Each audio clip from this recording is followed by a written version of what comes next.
Está no ar mais um episódio do podcast Conexão da Unicamp, gravado no auditório da Associação no dia 23 de agosto de 2024.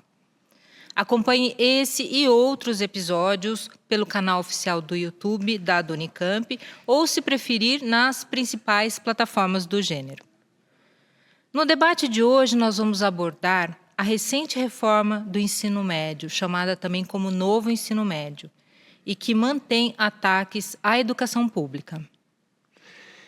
A lei foi aprovada pelo Congresso e sancionada com vetos pelo presidente Lula. E ela começa a valer a partir de 2025 para a primeira série do ensino médio. E lembrando, Sam, que ela também começa a partir da primeira série, em 2025, 2026 a segunda série e 2027 a terceira série, e aí completa a introdução dessa reforma. Perfeito. E para falar desse assunto, nós convidamos a professora Carolina Catini, a Carol, da Faculdade de Educação da Unicamp. Eu sou Cristina Segato e, juntamente com meu colega Paulo Sanmartin, damos as boas-vindas à professora Carolina Catini, docente no Departamento de Ciências Sociais de Educação da Faculdade de Educação da Unicamp. A professora é coordenadora do Grupo de Estudos e Pesquisas de Educação e Crítica Social, pesquisadora da linha de pesquisa Trabalho e Educação no Programa de Pós-Graduação da Faculdade de Educação, experiência como educadora, professora e pesquisadora da educação formal e não formal, dedicada ao estudo das relações educativas e mudanças na forma social da educação a partir da crítica das categorias trabalho, direito e tempo.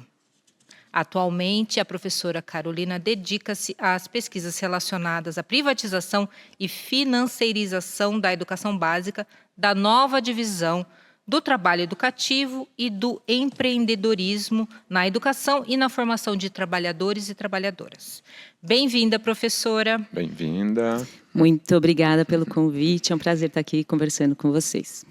Obrigada. Vamos para a primeira pergunta. Professora, pensando aí sobre o desmonte, a precarização que afetam as escolas públicas e universidades do Brasil, como é que você avalia o impacto dessas políticas neoliberais nos últimos anos, que parecem mais interessadas em transformar a educação em um produto de mercado do que garantir um direito básico aos nossos jovens? E como isso tem aprofundado as desigualdades educacionais no país? Bom, agradeço pelo começo aqui dessa conversa, né, sobre a reforma do ensino médio, é um tema muito importante. Agradeço começar pelo direito social, porque acho que a minha pesquisa é da forma do direito, né, as transformações no capitalismo e o impacto que eles têm na forma de organização, de resolução dessa questão social, né, que é o modo clássico que a gente fala. Bom, pessoas que não têm como comprar, como consumir, precisam da reprodução social por meio do Estado, né? Então, é uma questão clássica, né, que acompanha toda a história do capitalismo, sobretudo as revoluções vão colocando essa questão de maneira mais que o Estado precisa dar uma resposta. Então, a minha pesquisa é muito mais sobre o direito, e a reforma do ensino médio ela é muito emblemática para mostrar a forma de mudança de um direito social. Então, acho que a gente não vai tratar disso, mas, assim, de fato, a educação institucional hoje mudou muito a sua posição social, né? A gente tem muitas outras formas de formação acontecendo, formação não formais para mercado de trabalho não formal, é fato, a gente precisa considerar que a juventude quer se tornar influencer, porque de fato isso aparece como uma profissão, né? Isso aparece como uma forma de ganhar a vida. Então, não vamos tratar disso, mas tem um deslocamento da importância, sim, vamos dizer, da instituição escolar de modo geral. Então, isso é uma coisa importante para considerar a coisa do direito, mas de modo mais geral, a gente tem que pensar, né, o neoliberalismo como diversos dispositivos para modificar a nossa reivindicação por necessidades básicas, reivindicação por mudanças, por coisas que a gente precisa para sobreviver, eles vão transformando isso em demandas de mercado. Então, o mercado conseguindo responder a essas demandas, então tem toda uma orientação da política para esse tipo de resposta, né? Então, o Estado, nesse sentido, ele muda completamente a sua função e ele se torna também aqui um facilitador, principalmente a partir da crise de 2008, né? A gente vai vendo como o Estado vai mudando e se colocando claramente como um facilitador das formas de lucro, porque a crise do capital, ela de fato se coloca como uma barreira para o desenvolvimento. Então, o Estado vai facilitando as formas de lucro para as empresas e, ao mesmo tempo, fazendo os ajustes fiscais, tirando dinheiro, né? Então, ele passa a operacionalizar o direito de uma forma completamente diferente do que até o final do século XX, né? Então, só para a gente pensar em coisas mais básicas, assim, né? Então, o Estado passa a fazer direitos focalizados, não mais direitos universais iguais para todos, escolarização para todo mundo igual. Nunca foi assim, quem sabe sempre teve a rede particular para um mínimo de pessoas, né? Então, só para vocês terem ideia, no ensino médio, 90% está na escola pública, né? É muito grande o número, então é muito pequeno mesmo, é muito elitista a nossa escola. Não é esse o número exato, mas enfim, não vou lembrar, mas é assim, acho que são 9 milhões de estudantes, 8 milhões estão na escola pública, tá? Então, realmente assim, é muito elitista, né, nosso ensino privado. Mas ainda agora há uma mudança, não é uma educação igual para todo mundo, fica muito claro para a gente ver no sistema de ensino, porque a escola de ensino médio hoje tem o tempo que a gente chama de regular, escola de tempo integral de 9 horas e escola de tempo integral de 7 horas. Então, você viu como tem focalizados, os públicos são diferentes.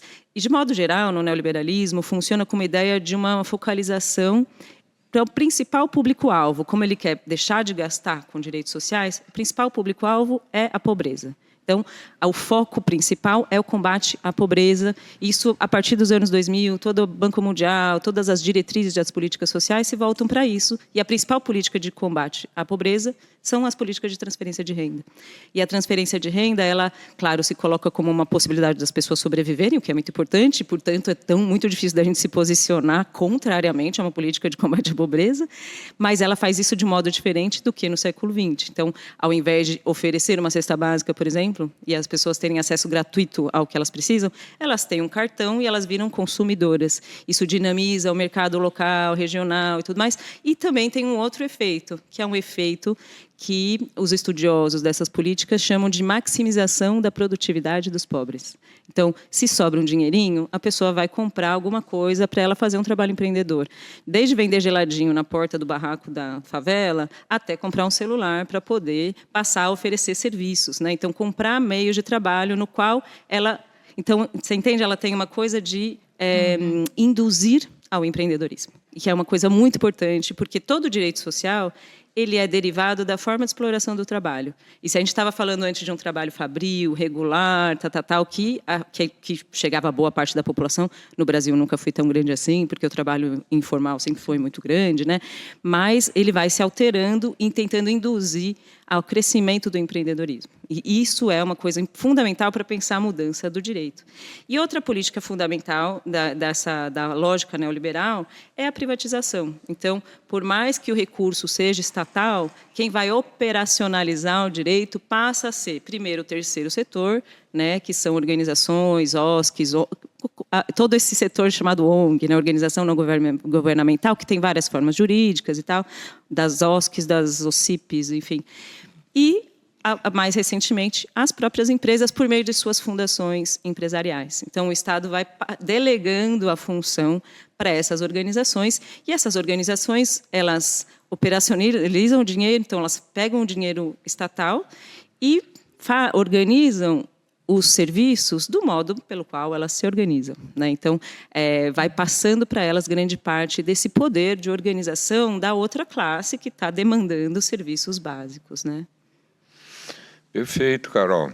E, quer dizer, e dentro da educação que a gente vê hoje, né, no processo educacional no Brasil, é um crescimento da iniciativa privada, né, inclusive dentro da escola pública, não necessariamente com a privatização, mas também com programas de formação, conteúdos, material didático, né? E aqui no caso de São Paulo, de forma até bem agressiva, né? Isso está acontecendo. Fala para nós como você vê os riscos de permitir esse crescimento da iniciativa privada sobre o currículo e a formação dos jovens. E como essa lógica mercadológica pode comprometer a qualidade e a autonomia da educação pública? Oh, gente, essa questão é grave e quando eu falo dela, os estudantes costumam falar: e agora o que fazer? A pergunta clássica, né? A pergunta leninista, no momento em que a nossa capacidade de atuação política é diminuída por causa disso mesmo, por causa da privatização, né? Em grande medida, está nas mãos das empresas a política educacional básica. É um grau assim de crescimento que já é muito grande, Paulo. Então é difícil até a gente pensar, sabe? E se a gente tirar a Lehman e o Itaú da política educacional? Eu nem sei, porque ela está completamente dentro das estruturas. Ela não é uma influência só, ela determina a política, né? Então, eu vou fazer aqui uma fala até para conversar com um grupo de pesquisa do Rio de Janeiro, da Virginia Fontes, porque acho que tem a ver com esse processo que eu falei anteriormente, né, do neoliberalismo. Então, ela sempre fala de um estudo do René Dreyfus. Eu acabei de ler Internacional Capitalista. É sério mesmo, porque desde da revolução, dos processos revolucionários, as empresas têm se organizado nesse sentido de se proteger. E é o que o Florestan Fernandes, por exemplo, chama de contra-revolução permanente, né? Então, que outros autores falam de contra-insurgência. Então, de não permitir que a gente se organize. Então, em determinado momento, nos anos 70, muitas revoluções, muitas lutas contra as ditaduras na América Latina e tal, colocou, de fato, um impasse que os empresários e os estados, os liberais, sobretudo, começaram a falar: a sociedade está ingovernável, a gente precisa dar controle para isso daqui, né? Isso está muito claro no texto, nesses textos que na Internacional Capitalista, mas também em outros. E eu estou falando da Virgínia porque, de fato, ela vai pensar, por exemplo, ela vai dizer que a política educacional não está definida por partidos políticos mais. São esses grupos empresariais que fazem um desenho de toda a política. Então, ela está fora de um debate de decisão política, né? Então, eu estou falando isso para provocar também, porque eu acho realmente grave pensar que essa reforma, embora tenha tido todo esse debate, e ainda a gente esteja diante dele, né? Enfim, ela começou lá em 2016, vai dar 10 anos, e a gente só está discutindo o currículo. E só isso tem sido colocado como lugar da gente entrar no debate. E, na verdade, ela tem mudanças muito mais estruturais, que dizem respeito à privatização e à financiarização, que passa pela participação dessas empresas aqui. É muito importante pensar: quem são essas empresas? São empresas dentro do capitalismo financeiro. Elas só operam no mercado financeiro, né? Então, é um tipo de lucro que é de uma especulação que também vai levando o direito para essa esfera de uma política social que vai se financiarizando, né? Então, se a gente pensar assim, desde os anos 90, as parcerias público-privadas, o aumento da participação das organizações privadas de modo geral, tinha todo aquele papo, né, de terceiro setor, não é público nem privado, e, na verdade, é privado, mas ele tem uma nova forma de organização que diz respeito a essa resposta política, né? Porque o nosso neoliberalismo ele foi se dando no mesmo momento que se deu a redemocratização. Então, aumentar a participação, mas em termos de mercado, né? Então, eles foram consolidando formas de participação que foram modificando muito a forma do direito até chegar às fundações empresariais, que, de fato, elas são muito mais profissional. Elas contam com, por exemplo, hoje, as empresas... Vou dar um exemplo mais radical para a gente ir direto ao ponto, né? Então, tem uma parceria, o Instituto Ayrton Senna está definindo o currículo, a Lehman fechou a BNCC, eles que fizeram. Então, acho que, de fato, depois eu volto para o exemplo mais grave, mas assim, a gente pensar que eles definiram toda a política educacional a ponto de que eu acho que dá para a gente questionar se fosse o governo Lula, Dilma, Temer... Bolsonaro, se essa reforma, acho que ia acontecer da mesma maneira, entendeu? Acho que ela é uma coisa necessária. Pensar, claro, que no governo Temer ela foi a primeira reforma, ela é muito fundamental para que a reforma trabalhista, para que a reforma da Previdência acontecesse, porque ela tem a ver com essa gestão do trabalho, das formas de exploração de trabalho, mas acho que é muito radical pensar o quanto houve uma expropriação da política por parte das empresas que estão definindo tudo isso, né? Então, para dar um exemplo mais radical, assim, tem várias parcerias nas escolas, a gente vê claramente, né, como é que isso está acontecendo. Isso se dá na prática, né? Então, elas estão, de fato, comandando, mas elas também fazem o advocacy, que é o antigo lobby de antes, né, para mudar as políticas públicas, para mudar as leis. Mas, por exemplo, hoje a gente está passando diretamente para a empresa fazer o direito à educação, né? Eu acho que um exemplo bem radical é o iFood. O iFood é uma empresa filha da Unicamp, né?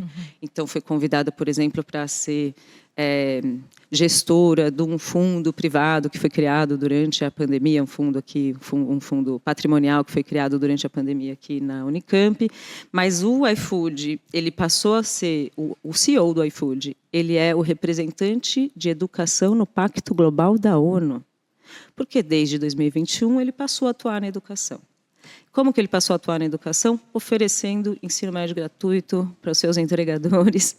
Então, ela nem tem mediação do público. Ele diretamente oferece um curso. E olha o grau da precarização, porque não é um curso de ensino médio. Então, imagina um menino que já é trabalhador e que vê uma oportunidade de fazer 18 anos e fazer um curso de 3 ou 4 meses de parceria do iFood com a Descomplica, que ele pode, no final desse curso, fazer o exame do Enseja, que é o Enem do EJA, né, para quem tem mais de 18 anos, e pegar o seu certificado de ensino médio. Entendeu? Então, eu acho que isso é o mais disruptivo. De fato, o iFood é disruptivo na forma de exploração do trabalho, na forma que ele está negando o contrato de trabalho e tudo mais, mas também no que está significando. Os direitos sociais estão passando para a mão das empresas privadas, né? Então, não só o direito que a gente conhece estatal e tal, mas essas formas de oferecer. Claro que a gente tem que pôr em questão se a gente pode chamar de direito social ou não, mas eles estão oferecendo um determinado serviço no qual a educação pode ser feita inteiramente sobre a mão deles. Tá? Então, é desse grau, da gente falar dos anos 90 das parcerias até esse momento de uma política feita diretamente pela empresa, passando por uma financiarização. Qual é o projeto que essas pessoas que estão no capital, que estão nas empresas privadas, querem fazer para que esses jovens, com essas políticas, o que esses jovens vão se transformar? Difícil assim pensar em tudo isso, porque eu acho que passa por essa questão, né, que eu estou falando da financiarização. Tem um interesse que é o controle do direito social, que está passando para o poder das empresas e que elas vão passar a ter lucro ao operacionalizar os direitos sociais gratuitos para a população. Isso aqui é uma coisa. Lucro depois em cima dos nossos direitos. Daqui a pouco a gente volta a isso, que acho que é um ponto fundamental. Acho que essa é uma hipótese que eu tenho colocado na pesquisa, na minha individual, mas também faz 6 meses que eu propus isso para o grupo de pesquisa que eu estou trabalhando lá no GPEX, que a gente está estudando, nossa pesquisa chama Educação Estatal Performance Empresarial. Então, a gente está estudando a financiarização da política a partir de de alguns eixos, né? Mas para a juventude é difícil pensar, Cris, porque a gente está falando aqui de uma necessidade de manter uma... E aí a gente fala de empresa e Estado, tem vários autores que estão pensando nessa ideia de Estado amplo, né? Então, a empresa funcionando também como parte do Estado, nesse sentido de fazer a gestão social. Ou seja, diante de uma crise muito grande, de uma centralização de capitais na mão de muito pouca gente, o crescimento da pobreza, e todo o relatório que a gente vê do aumento da pobreza é incrível, como no Brasil, né, o aumento da pobreza é massivo. Isso é explosivo do ponto de vista social. Alguma coisa vai acontecer. Vai ter rebelião, vai ter revolta. Então, tem uma ideia que é manter a coesão social. Manter as pessoas envolvidas nesse projeto do trabalho. Dar esperança. Então, é uma esperança, mas você vê que, por exemplo, a escola ela está cada vez mais... quase um cabresto no empreendedorismo. Sim. Então, não é mais uma esperança que passa, como antes, por movimentos sociais, por construir uma grande reivindicação. Pelo contrário, né? É dizer, já foi o tempo, né, de um movimento por reforma agrária que envolvia as pessoas numa luta direta dentro de uma ocupação de terra. Já foi esse tempo. Agora o tempo é de você pôr a militância dentro do seu próprio trabalho. Então você vai criar um empreendedorismo, um negócio, e põe lá o seu negócio antipatriarcal, faz o seu negócio antirracista, põe a sua reivindicação política dentro do mercado e ofereça serviços, envolvendo as pessoas numa lógica capitalista, entende? Então, isso tem a ver com a forma que eles estão fazendo a gestão. Agora, tem uma gestão que é isso que eu falei da focalização, que a gente precisa pensar, o neoliberalismo ele é uma coisa econômica, mas também é punitiva. Então, o cruzamento, por exemplo, de uma escola de tempo integral, gerida pelos empresários, com a militarização, isso aqui tem entende? Domínio empresarial e militar da educação de um nicho da juventude, que é mais pobre, ou, enfim, ela está... Entende? É diferente, aí tem escola que não tem militarização. Mas a gente está falando aqui de um esquema que envolve também o punitivismo e a pouca possibilidade até de manifestação. Enfim, olha só como a gente cresceu nas lutas LGBTQIA+. E aí vem a extrema-direita e coloca isso como reação. Não vai deixar que as pessoas se vistam como elas querem, não vai deixar que os corpos se manifestem, entende? Então, tem uma reação muito radical e isso está aparecendo em algumas escolas, né? E, do outro ponto de vista, tem uma formação que é para o empreendedorismo, é só isso que existe, né? Então, até mesmo as lutas sociais vão aparecendo por meio do trabalho. Então, é uma escola, imagina só a juventude que antes transitava entre vai para a escola, vai para a ONG, vai num coletivo, vai na rua, faz o hip hop, não sei o quê. Tudo isso sendo tomado por uma escola de tempo integral e o resto também sendo tomado por empresas, né? Então, por exemplo, lá eu morava no Grajaú antes de vir para cá, para a Unicamp, e no extremo sul de São Paulo tem uma cultura hip hop muito forte.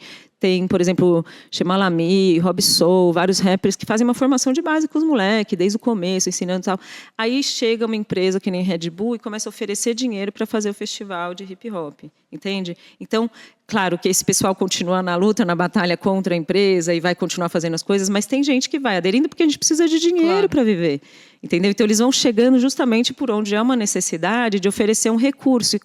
E com o tempo, eles vão amoldando esse festival, transformando aquilo numa coisa muito mais mercadológica do que o nós por nós de antes, da periferia. E essa lógica ela está em toda a lógica, né, de organização. Então, o que eles querem, Cris, é difícil de pensar, mas eu acho que a gente tem que pensar que eles estão não permitindo que haja nenhum tipo de transformação dessas insatisfações em organização política, né? Então, sim, eles vão fortalecer, sim, grupos empreendedores para criar novos mercados disruptivos e tudo mais. E veja bem que eles ficam falando de empreendedorismo como se a gente fosse muito livre para criar novos mercados, mas tudo isso pode ser plataformizado depois. Todo o trabalho que eles estão incentivando, que as pessoas criem novos serviços, pode ser plataformizado. Então, acho que de fato, assim, a gente pensa na educação no começo do capitalismo, ela serviu como docilização dos corpos, como disciplinamento para divisão do trabalho, que boa parte das pessoas é só uma peça na engrenagem ali da fábrica e tal. É um momento como esse, de disciplinamento para outra forma de exploração do trabalho, que passa por tudo isso. Passa por uma disciplina do trabalho e passa também por uma coisa mais rigorosa relacionada à punição que vem diretamente pela polícia militar dentro das escolas. Carol, dentro desse aspecto, né, essa reforma do ensino, ela reforça o técnico profissionalizante. Mas uma das críticas que se faz a isso é o incentivo do trabalho precoce e de baixa remuneração, né? O trabalho precário. Qual é a sua opinião sobre essa inserção precoce no mercado de trabalho e se isso realmente contribui para a formação de jovens ou apenas os prepara para ocupar postos subalternos? Né? Eu acho que só prepara para os postos subalternos ou para essa criação de serviços por meio do empreendedorismo, né? Acho que tem essas duas grandes linhas assim dentro do ensino profissional. De fato, essa é uma ênfase da reforma, né? O Brasil, de fato, tem menos vagas de ensino profissional, técnico-profissional do que outros países, então eles ficam concentrando nessa ideia de que precisa ter mais, né? Que crescer o número de vagas no ensino técnico-profissional, o que, de fato, num tempo como esse, que as pessoas estão com pouca perspectiva de ter um trabalho melhor. Então é isso, né? A evasão no ensino médio, ele é muito grande, porque as pessoas falam, bom, se eu vou ser entregador, para que eu vou ensinar? Vou ficar 3 anos no ensino de integral, né? Enfim, por que eu vou fazer tudo isso? Então, a perspectiva de futuro, ela molda o presente, né? Se a perspectiva é muito ruim e os trabalhos são muito precarizados, ele coloca uma coisa sobre... Agora, essa juventude que em 2015 e 16 ocupou as escolas, que em 2013 fez balbúrdia nas ruas, ela coloca, se ela não tiver sob controle o dia todo, ela pode colocar, e a sua revolta pode se organizar de determinadas formas. Então, acho que tem uma finalidade importante da coisa de colocar o dia todo. E o que eu tenho visto em vários lugares, eu fui para vários lugares do Nordeste, por exemplo, para ver como é que isso estava se desenvolvendo. A gente acha que o Sudeste está na frente, que é a vanguarda. De fato, né, Tarcísio, que não deixa moleza, não, porque privatização e polícia militar junto, né, toda coisa mais brutal assim do bolsonarismo, de uma política de extrema direita. Mas o fato é que, por exemplo, o Sobral, não é à toa que Sobral é um modelo, né, para essa política educacional, que é uma política bastante empresarial, que não à toa está no Ministério de Educação hoje também, né. Mas o que eu fui ver era práticas em que a juventude já está trabalhando no período letivo. E tem vários programas, né, no Brasil em que isso está acontecendo. Isso está sendo colocado em curso em São Paulo. São vários desenhos e que eu acho que o principal...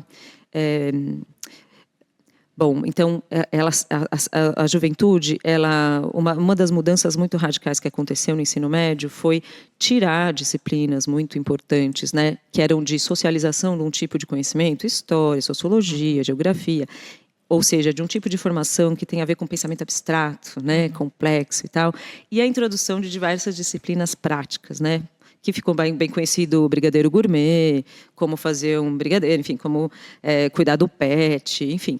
Disciplinas que são práticas. Aparentemente, elas são inocentes, é só para passar o tempo da juventude. Mas, na verdade, isso é uma prática que antes acontecia nas ONGs que atendiam a população mais pobre no contraturno escolar. A escola e a educação nunca foi só o conteúdo, ela é socialização. Claro. Ela é a formação pelo que você faz no seu dia a dia. Se você fica o dia inteiro trabalhando, você vira uma pessoa que está completamente disponível para o trabalho o tempo todo, né? Então, tem uma ideia, você está vendo como isso tem a ver com a pergunta que a Cris fez antes, o que os empresários esperam? Bom, se é o empresariado que está organizando a educação, eles esperam ter funcionários maravilhosos que estão sempre disponíveis a colocar sua força de trabalho em função do lucro que os empresários precisam, né? Mas eu acho que tem aí um aprofundamento que é, por exemplo, o programa Pé de Meia. Posso falar dele já? Porque acho que é uma das coisas aqui que, de fato, olha só como a política é complexa e contraditória, né? Então, a primeira pergunta lá eu falei sobre a transferência de renda. A transferência de renda chega para os 2,5 milhões de estudantes mais pobres de toda a rede de educação do ensino médio no Brasil, né? 30% da população mais pobre vai receber está começando já, né, nesse ano, a receber uma transferência de renda para ir na escola. Então, olha a mudança no direito, né? Nos anos 90, as pessoas ficavam na fila para conseguir uma vaga nas melhores escolas, na madrugada, para conseguir uma vaga.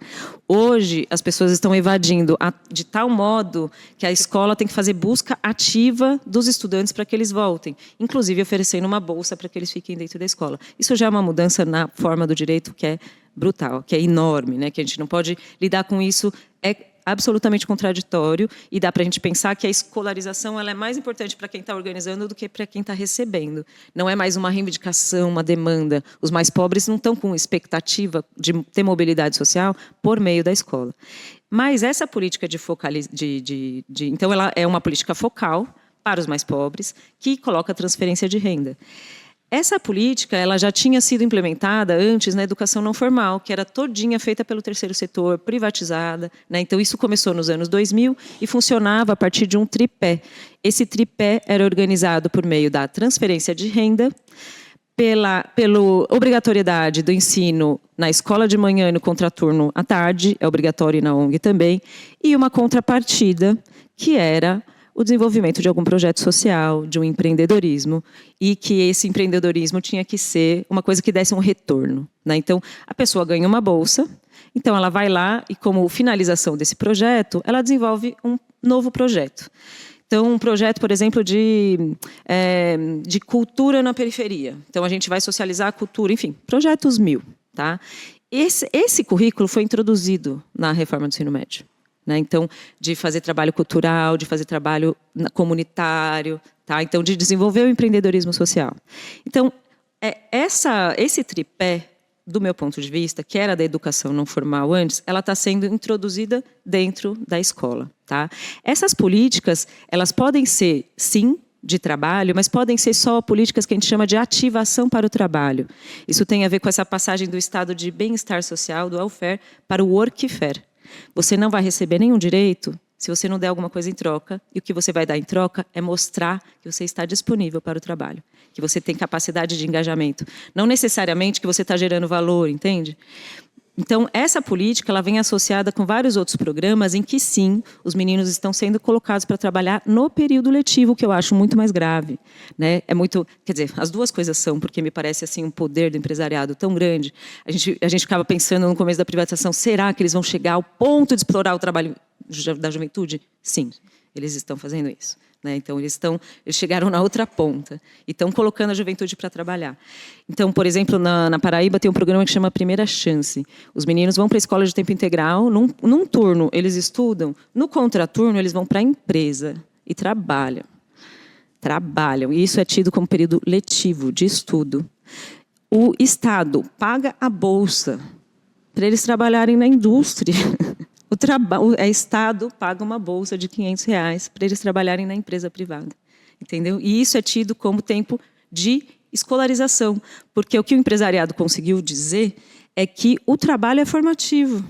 Esse trabalho neoliberal, precarizado, com uma experiência de trabalho que é tosca do ponto de vista formativo, eles estão trabalhando com isso como se fosse um trabalho, uma coisa formativa. Tá? Então, você vê, tem uma associação. Uma coisa é a ativação do trabalho dentro da escola como empreendedorismo. Vai lá, faz um brigadeiro gourmet. E, de fato, eles estão vendendo essas coisas na escola. Não é uma coisinha... Tudo bem, é pouco dinheiro, não é que isso... Mas eles vendem essas coisas. Então, faz parte da educação financeira dos estudantes ensinar eles a venderem os produtos. Né? E a educação financeira virou uma grande bandeira. Né? Isso tudo, gente, diz respeito ao programa PED-MEI, embora não apareça. É como se fosse uma contrapartida. Você está envolvido em alguma relação de trabalho, seja ela essa mais solta do empreendedorismo, seja ela essas outras relações. O PED-MEI, ele é, olha só como ele tem, são três páginas de lei, é muito simples de ler, mas fica-se muito na coisa positiva de ter uma transferência para esses jovens e fala-se muito menos, por exemplo, de outra mudança. Vocês veem como essa mudança estrutural é muito mais radical do que o currículo?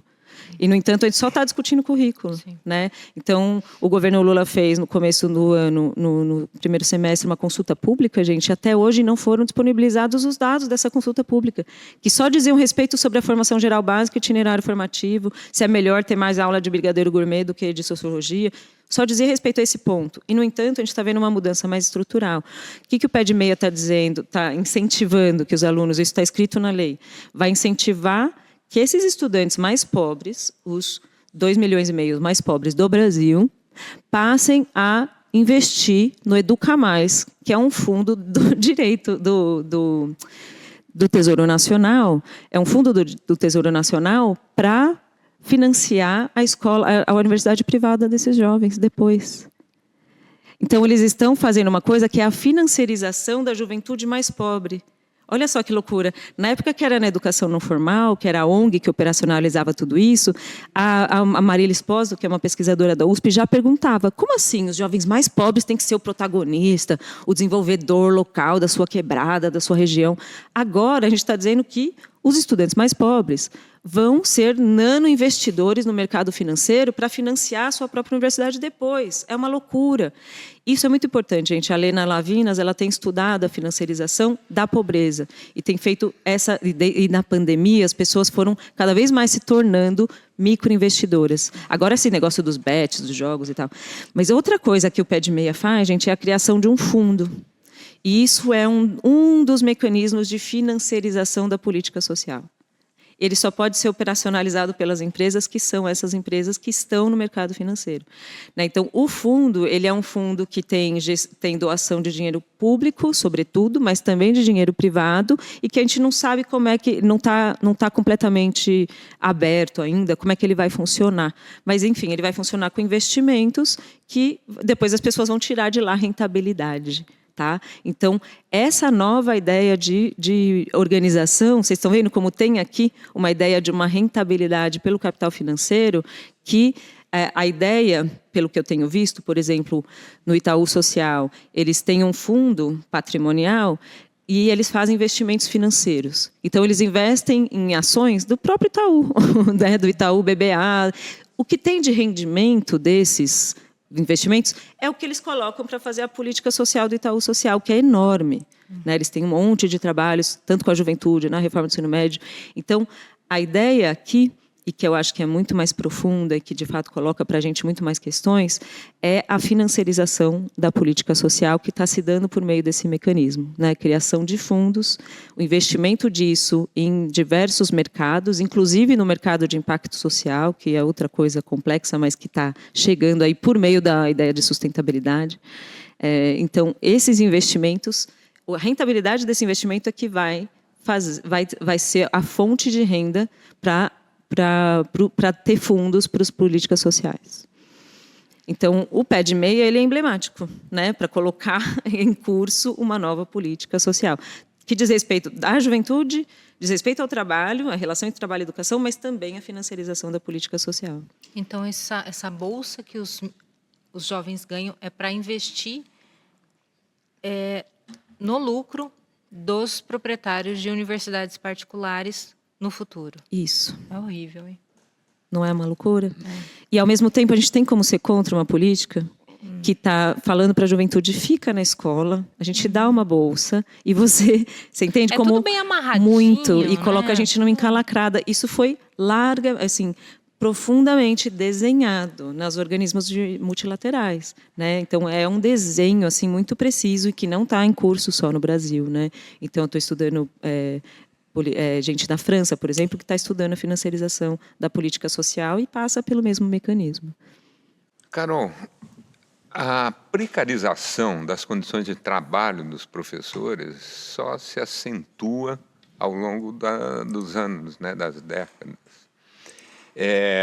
O que nós vemos recentemente, né, é um aumento da carga horária, necessidade de adaptação aos novos conteúdos, né, como desafios aí que nem toda a categoria é preparada para enfrentar. E como você vê o impacto dessa reforma nas condições de trabalho de professores?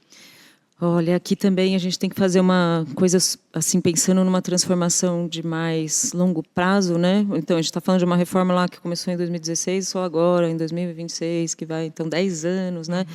E sendo que essa reforma já tinha, por exemplo, o ensino integral, que é uma dos eixos da base, assim, já tinha sido colocado em curso por meio de programas, de projetos e tal, né? Ou a introdução de tecnologia, como a plataformização, que agora veio de uma maneira radical, assim, né? No começo desse ano, do ano passado, na verdade, tem uma nova forma de fazer a gestão do trabalho docente que chama BI, Business. Esqueci o nome, mas é incrível esse nome. Enfim, eles têm um novo sistema de informação.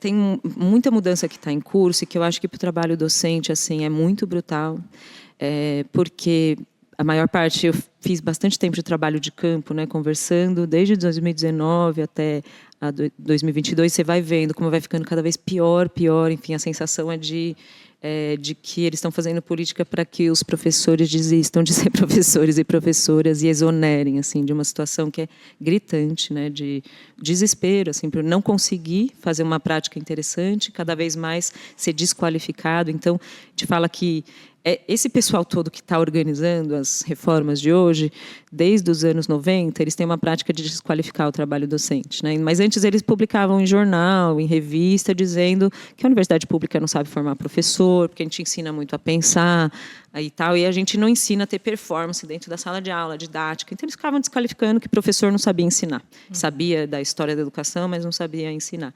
E é óbvio que a gente sabe que não pode separar uma coisa dessa da outra, né? E aí eles pararam de fazer um discurso, só o discurso para desqualificar, e começaram a implementar mecanismos práticos para desqualificar um trabalho docente, né? É claro que olhar o itinerário formativo e ver um professor de sociologia formado na Unicamp que é colocado para dar aula de liderança, ou uma professora de história formada na USP que é colocada para dar aula de brigadeiro gourmet, ou, enfim, uma pessoa que tem um tipo de formação e que depois tem que dar aula de empreendedorismo, é um mecanismo evidente de desqualificação, né? Você não foi formado para isso, o papel da escola não era esse, até então a gente não foi convocado a decidir se o papel da escola ia ser esse tipo de formação comportamental, né? Porque é disso que se trata, é tirar conteúdo para fazer com que a gente se comporte exatamente como o capitalismo quer que a gente se comporte hoje, né? Então, e aí os professores e professoras nunca foram convidados a decidir nada disso e ainda tem que suportar, porque precisa do emprego, né? Precisa pegar mais aulas. Então, os mecanismos são inúmeros, além da coisa do itinerário formativo, da desqualificação que veio por aí. E a gente está, por conta disso, vendo as modificações que isso vai levando na própria formação de professores e professoras, né? Então, tem uma queda, claro, na busca pelos cursos de formação de professores, quem é que quer ser professor, que é avacalhado, que é achincalhado, que ganha pouco, que, enfim, que trabalha no tempo integral, né, que o salário base não é respeitado, então que vários estados ganham muito menos do que é. E a gente está vendo que uma transformação, por exemplo, o SESI já tem um curso de formação de professores que é feito a partir dos itinerários formativos. Então, não tem mais formação em História, Geografia, é formação em Ciências Humanas, formação em Ciências Exatas. Então, é uma formação muito mais aberta, muito mais instrumental, muito menos sólida do ponto de vista da formação em uma determinada matéria. E aí a gente vê que o plano deles é esse, e isso não está sendo colocado. Acho que isso é um jeito de fazer a política pública que dá para a gente ver. A gente não é convidado a fazer, eles não apresentam um plano inteiro, eles apresentam partinhas e a gente fica, a mim me parece um jogo de mágico, eles ficam mostrando a mão esquerda aqui para distrair a gente, enquanto pela mão direita, a mão direita mesmo, eles vão operacionalizando uma coisa que é uma mudança muito mais estrutural.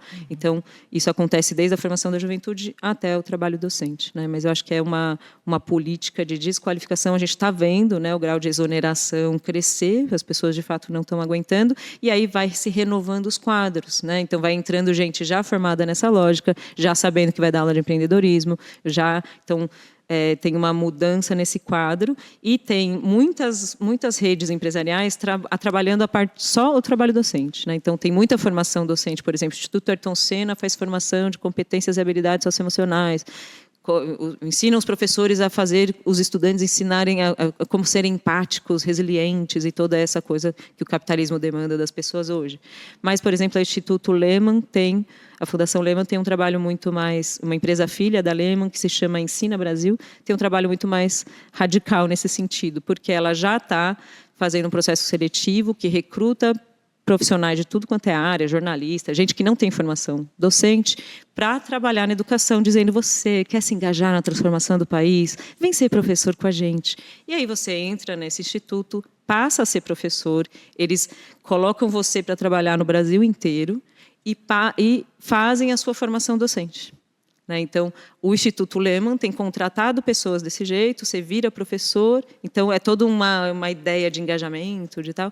Então, acho que esse tipo de coisa vai começar a aparecer cada vez mais, nesse sentido de ir renovando os quadros, né? Então, a gente não tinha concurso público desde 2013, então ficamos sem 10 anos, né, sem concurso, e aí quando teve esse concurso foi, muita gente que é professora há 20 anos, não foi aprovado, porque tinha dos recursos era uma videoaula. E aí, além de você ter uma baita performance, você tinha que responder exatamente aos critérios da BNCC, né? Que não é formar para conhecimentos, é formar para habilidades e competências empresariais dentro desse. Então, tem toda uma coisa que vai, de fato, mudando o quadro, né, do que é um trabalhador e trabalhadora da educação.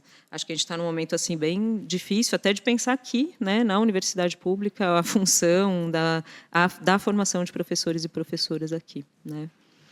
Aliás, nesse cenário de desqualificação e de dificuldade, nós estamos vendo as plataformas, a inteligência artificial, né, praticamente fazendo a aula de docentes aqui no ensino médio. Né? É isso. Então, isso é um mecanismo evidente de desqualificação do trabalho docente, né, que vai deixando o ensino muito mais objetivado nas máquinas, e o professor vira um apêndice da máquina, né? Enfim, o Marx já falava disso, quando a introdução de maquinaria, a gente vai virando apêndice e tal. Mas olha só, a inteligência artificial, ela está não só corrigindo o trabalho, mas colocando o professor para trabalhar, não é mais a mediação, o professor não é mais a mediação entre a máquina e o aluno. O professor é aquele que vai assessorar a máquina. Então, o professor faz a correção da inteligência artificial, né? E a relação, a ideia fica muito mais assim de uma ideia de que a relação se dê diretamente entre máquina e aluno, né? E o professor vai virando esse apêndice dessa máquina, então ele vai trabalhar para ela. O que já aconteceu em vários setores, né? E que na educação, vários setores de trabalhos, né? A maquinização, a entrada de tecnologia. Na educação a gente sempre resistiu, né? Porque a gente sempre resistiu, porque a gente sabe que a relação que a gente tem dentro da educação, ela muda as coisas. E aí a gente está diante de um risco tremendo. Claro que se fala bastante do conteúdo, não sei se vocês lembram que saiu um conteúdo que era maravilhoso, que era que na cidade de São Paulo tinha praia, até brincaram, fizeram um meme, né, que o mar, de frente para o MASP tinha o mar. Enfim, erros crassos, assim, absurdos, são feitos, né, de maneira a toque de caixa, então, sem nenhuma revisão, sem nenhuma... Então, tem um conteúdo que é absurdo, mas o principal, eu acho, é a gente pensar na relação. E a gente está pensando numa relação em que pensa o risco que é deixar a educação da juventude na mão das máquinas, com esses algoritmos, num momento em que o fascismo está aqui à espreita o tempo todo, e que essa objetividade pode tirar qualquer possibilidade de reflexão, de humanização, de pensar nas pessoas, né? Não pensar, enfim, é muito mais fácil a gente pensar, não sei se vocês lembram daquele filme do Kubrick, Nascido para Matar, que ele é um cara que vai se formar para a guerra e ele não aguenta, ele não suporta a barbaridade da guerra. E aí, vira um jogo de videogame depois matar as pessoas, né? Pá, pá, pá, vai matando todo mundo como se fosse coisa, como se fosse um jogo de videogame mesmo. Eu acho que tem esse grau de radicalidade, né? A gente deixar a educação na mão das máquinas hoje.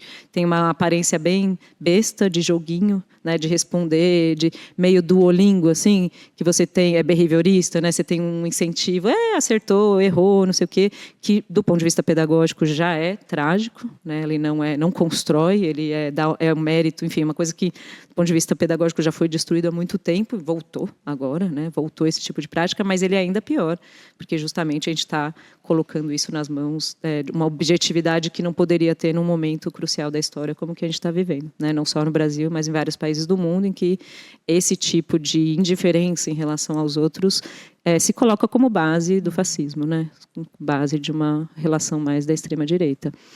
Então, de fato, ele é desqualificação, né, do trabalho, a maquinaria, assim, o jeito que a tecnologia tem sido inserida, mas ele coloca problemas políticos muito mais profundos, né? Bom, professora, para encerrar a entrevista, quais seriam as alternativas para reverter ou minimizar esses efeitos negativos da reforma e garantir uma educação pública de qualidade para todos? Bom, dado o grau aí de controle da educação que a gente está vivendo, né, tanto do ponto de vista do empresariado quanto da polícia militar, eu acho que a gente de fato está num momento bem difícil e que não é só na educação, né? A gente está vendo a crise climática, a crise econômica, política, social, enfim. Então, é difícil chamar as pessoas ao engajamento de um setor que não seja o seu, mas eu acho que, de fato, o caminho que eu vejo era que a gente conseguisse, de fato, transformar o problema da educação num problema de todo mundo. Essa formação da juventude do modo pelo qual ela está sendo operacionalizada hoje, ela muda a sociedade inteira, né? Então, ela, de fato, a gente precisaria conseguir articular outros setores. Eles têm vencido a gente pelo cansaço, né? As lutas pela reforma, elas começaram com um gás e elas foram, de fato, sendo aí ou cooptadas ou colocadas dentro de caixinhas, ou enfim. E, de fato, hoje a gente está vendo a aprovação acontecer sem que a gente consiga se posicionar. Então, enfim, o que mais que a gente pode fazer, né? Acho que é manter sempre a recusa, né, dessas formas de dominação, manter o questionamento em aberto, porque senão a gente também morre, né? A gente perde a nossa dimensão, nossa capacidade política de atuação. Mas eu acho que é muito importante fortalecer os espaços de educação que estão acontecendo fora da escola. Parece uma loucura, sabe? Mas eu acho que essa resposta, todos os momentos de destruição da escola, a resposta veio de práticas que estavam dando certo fora da escola. E aí eu acho que as práticas de extensão universitária, as práticas de educação popular, enfim, elas sim têm que ser fortalecidas por nós, têm que ser olhadas com mais generosidade, né, para ver o que elas estão criando de alternativa prática para um dilema que é um dilema mesmo, né, para que serve a educação hoje para a juventude, a educação estatal, tal qual está, do modo que ela está organizada. E encerramos aqui mais um episódio do podcast Conexão à Unicamp. Agradecemos a participação da nossa convidada, a professora Carolina Catini, da Faculdade de Educação da Unicamp. Siga nossas redes sociais, nosso site, fique por dentro dos próximos episódios que serão abordados aqui no Conexão à Unicamp. Até lá!